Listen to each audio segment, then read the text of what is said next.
In today's video, we are going to review some of the latest runway shows from the men's fall 2025 season.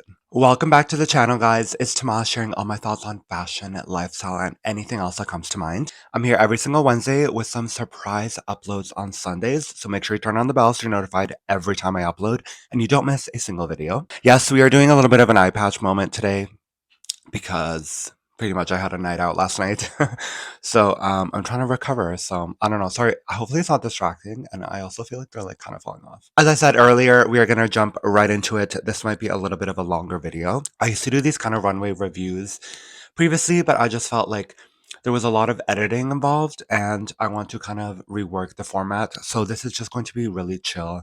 It's going to be a little bit of shooting the S with you guys. Just going to go through a few fashion hot takes and then some in-depth fashion runway review. So let's get right into it because there's absolutely no time to waste. And also, if you like the video, please like it and subscribe. This season was definitely giving like cut down. I mean, they didn't even do London at all. It actually just went straight to Milan. A lot of brands were missing, like JW Anderson, Loewe didn't show, and then I think a few others. So this season was definitely giving maybe not rushed, but definitely felt like way, way smaller. I'm almost thinking that maybe we should even just put men's. I'm not sure how the buying schedule goes with department stores, but maybe we should just put men's at the start of women's ready to wear because it's already such a small fashion week. Nonetheless, let's get into some of the few hot takes that I noticed throughout the week. First of all, David Akoma had his menswear debut, not debut, it was his second collection for his debut of his menswear collection, and the collection was absolutely fantastic. I loved it. I feel like we're missing a lot of that sexiness in menswear, and I feel like David Coma does sexiness really well. And he kind of transcribed what he does for women's wear for his men's line really, really well. Philip Klein is surely just there to launder money. Allegedly, let me say allegedly. Yeah, that's all I'm gonna say on that. Prada is not as good as we say it is. And I'm going to get into my full review of Prada later on, but I wonder if we just say that it's good because Raf is there. Our legacy wants Orly's nachos, even though I love both. I like Orly more though. Louis Vuitton, same silhouettes, same looks, same prints, and I'm over it. Ami and Acne are struggling. I feel like, especially Ami Paris, like and this comes from somebody who loves Ami Paris. Like it's just like the past seasons. I've just been like, there's like something here, and I don't know what it is, and we're just struggling. Kim Jones, too little, too late, and just because you had a good last collection does not erase the past 6 years. I mean, I saw a lot of people being like, "This is such a beautiful Dior collection," and don't get me wrong, it was, but again. It does not erase the last 6 years. Hermes does really great menswear for Kelly Bate. Like, if I was trying to get a Birkin and I had to buy the clothing, okay, first of all, this is like a caterpillar on my face. If I had to buy Kelly Bate and I had to buy the ready to wear, the menswear is so good. I would not even be mad about having to buy it as Kelly Bate. Jakaya, jacquemus, and Alaya. And I'm gonna leave it at that. And then Lamban was not that good. I think those were my 10 fashion hot takes. So I think I will not be elaborating. I will be elaborating on the product one, but I think all the other ones speak for themselves. Let's get into the runway reviews that I have here. So we are going to start with Magliano. Magliano is, I mean, I guess they're not up and coming anymore, but they are just such a great brand in the Milan fashion scene. Their focus is a lot on tailoring. And I know like a lot of these brands, especially from Milan, I mean, Milan and Italy is such like a tailoring brand, but the way that Magliano does the tailoring feels really fresh and really like modern. And I love it. And it's perfect for those young 20s, 30s people, maybe young professionals that really want to wear something that's cool. And I just like love it. Especially this season, there was a lot of like off-kilter styling with the layering. There was a lot of graphics on sweaters and then the unusual colors like purples and yellows. But it was the layering that really got me interested in this collection, especially because we've seen kind of the extremity of layering when it comes to Mimi collections. You know, they layer tank tops, over sweaters, over jackets. But in this collection, it felt really simple, but still really like there was an air of fashion to it, which is what can kind of help the collection sell, in my opinion, because when you put it on the rack, it might feel a little bit normal and just clothing to wear, but with the styling, it kind of pushes it to like new levels. I just love Magliano. They do this kind of like off kilter. It's a little bit of unusual pairs of shoes, a little bit of unusual jackets and pants, and it feels like they take their take on their classics and just kind of like flip them a little bit, and it's really cool. It's one of my favorite brands lately, and I do like that the price point for the most part is actually pretty well. It's pretty affordable in terms of other luxury brands. Like for example, I always call out Head Manor. I love Head Manor, but the pieces tend to be quite expensive, and they should not be that as expensive, especially as an emerging brand. You're really trying to get your clothes on the backs of the most people. And I feel like Magliano is doing that really well. Let's get into Prada. I have a lot of notes. I feel like when it comes to men's product collections, I feel like Raf is the one that kind of overtakes Micha. I never see a lot of Micha vibes when it comes to men's product collections, and I just feel like this is kind of taken to the extreme. There was a lot of Rafisms to it. You know, I'm obviously thinking of that look with the huge puffer jacket. It reminds me of those Raf collections. I believe it was like fall 2016 with the I have a sweater from it actually, with the oversized sweaters, the oversized bombers. So that was just like a direct look from it. Even remind me of the Calvin Klein ones where he kind of did the same oversized coat shapes. There were a lot of unflattering pieces which I think were done on purpose. For example, the pants had like a really weird silhouettes to them, and they were paired with this damn cowboy boot that he did in spring 2024. I'll put pictures of both sides by sides, but it's this horrible cowboy boot, and he like repeated it and he put it on every single look, and it was floral print. Oh my god, it was so bad. Raf. He does this, and then when you go on the Prada website, it's like not really being produced. I mean, some of it is, and then you see a lot of it being at the outlet, and it's just like, I wonder who, if there's like a core Prada Raf customer for Prada, and I just like don't really see it. I mean, I think of the days when like Neil Barrett used to start the collection of Prada way back then, like 1999. But he kind of had he like had the pulse on what the Prada man wants, and I'm just like, I look at this and then I see what's actually in the store, and it just like does not add up. I loved the use of fur. I mean, I think if we're gonna do fur, it needs to be genuine fur. Like, I'm sorry, like that's my opinion. If we're gonna do fur, do it the right way. If it's faux and it's still gonna be $8,000, like I'm not interested, to be quite honest. But I really did like the use of fur again. You know, the pelts on the collars and on the jackets I really liked. Felt like a lot of, I mean, the collection was 56 looks. There was a lot of like useless looks in my opinion. Like I think it was look 29 and 30, where it's just like an oversized sweater with the pants, the like awkward fitting pants and the cowboy boots. I feel like that could have been edited out, unless we are going to produce the full look, then obviously show it on the runway and then, I don't know, produce the whole look. But looks that seemed really repetitive, and I feel like it could have been edited down to maybe 56 to like 42 looks. I wrote here that Raf is overwhelming the men's line, and I don't feel like Miuccia is in it at all. I mean, that's why I think we love Miu Miu, because it's 100% Miuccia. And in this collection, it was just like a little bit, you could tell that Raph had kind of taken the reins, and it was apparently they take like only like 6 weeks to make the collections and stuff. That's what I heard in like a report. Maybe we should be taking longer. I don't know what to tell you. It wasn't great. It wasn't my favorite collection, and I think we all just end up gagging for the gag of it because it's Raph and Mucha. But I will be the one to put my foot down and just say that like it wasn't a strong collection. It wasn't my favorite, and I would like Mucha's involvement in men's more. I think when we see the Mucha effect, for example, spring 2016, I always go back to this collection. It's like the golf collection. I feel like this was a perfect blend of Mucha and her like fashion isms.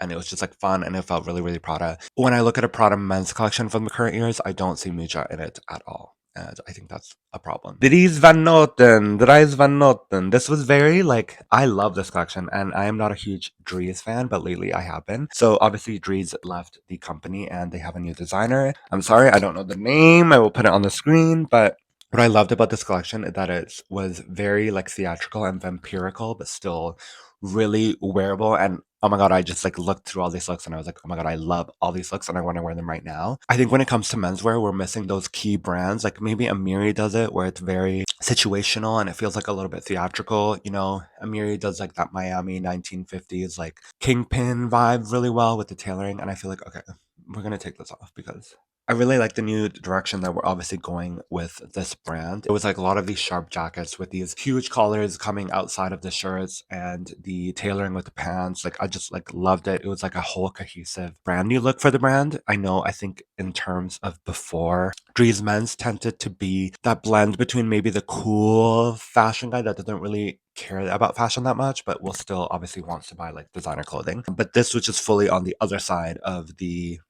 clock. It was just like, this man only cares about fashion, and I really like this new direction for the brand. It was really cool. There was a lot of great pieces in the collection, and I just like loved it. I loved the model that they used. It felt really kind of like a test shoot for like a new character and like Dracula. I really liked it. It was one of my favorites. Now going forward, I feel like I'm really going to be paying attention to Dries. It's definitely one of my favorite brands right now. With this last collection that they're going to be bringing into stores, I'm really interested to see how that's going to be performing, and I especially really love like the shoes from the women's lines. I feel like Dries was really good at doing like a great weird shoe, and I love it.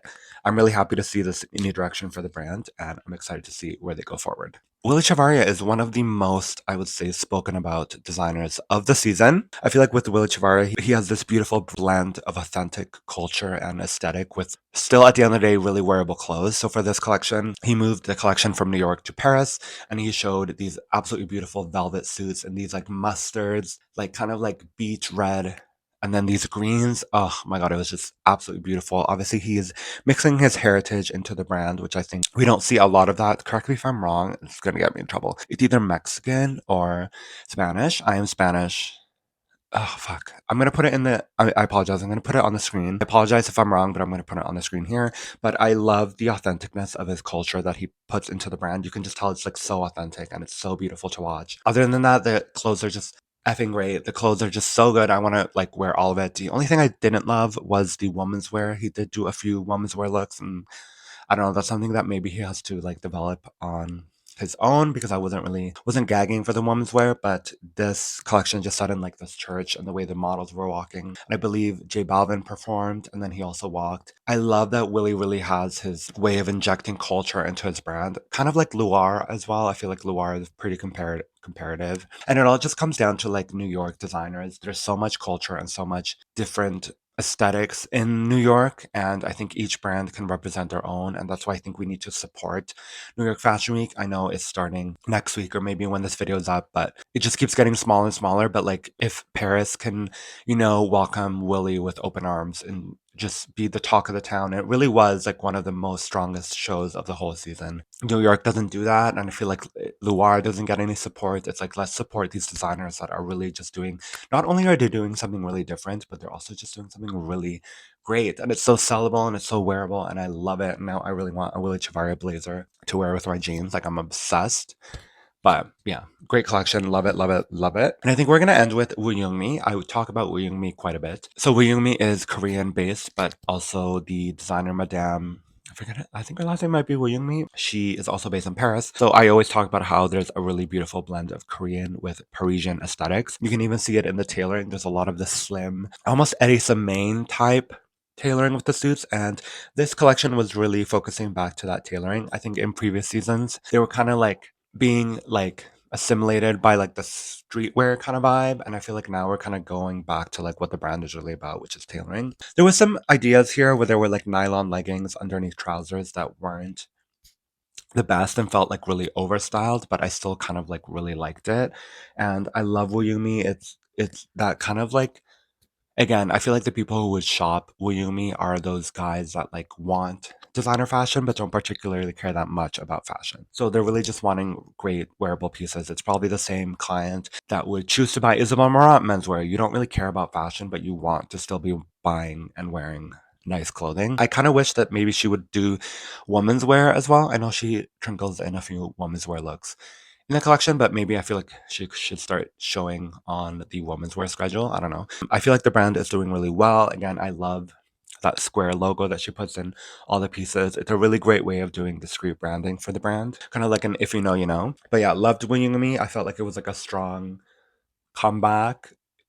Whereas these past two seasons it hasn't been the best. I really just wanted to talk about a few key brands. I know when I've done these videos before, I like talk about every single brand. Ends up being 40 minutes, and I just feel like it's not exactly the most useful to watch. I just want to talk about my favorites, 5 looks, and maybe I don't want to talk about too many collections that I didn't like. Otherwise, I would have maybe gone deeper into Louis Vuitton, but it's just not where I am right now. I'm trying to rework this format of these runway reviews. So please let me know what you think.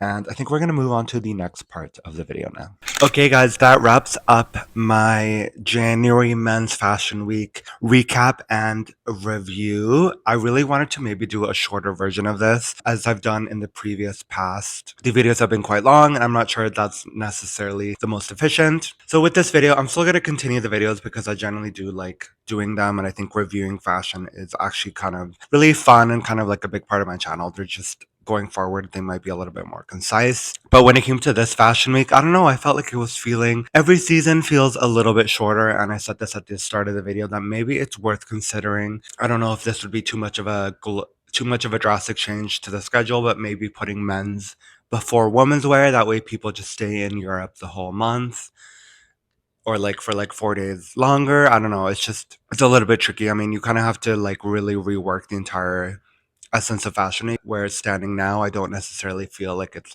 really working that well, especially because I feel like there's like low attendance. I mean, London men's is not even a thing at all. Like they just didn't even do it. So now it's really just Milan and Paris. So I don't know. I think that's something going into the future, as you know how businesses are struggling, especially a lot of designers are closing their brands.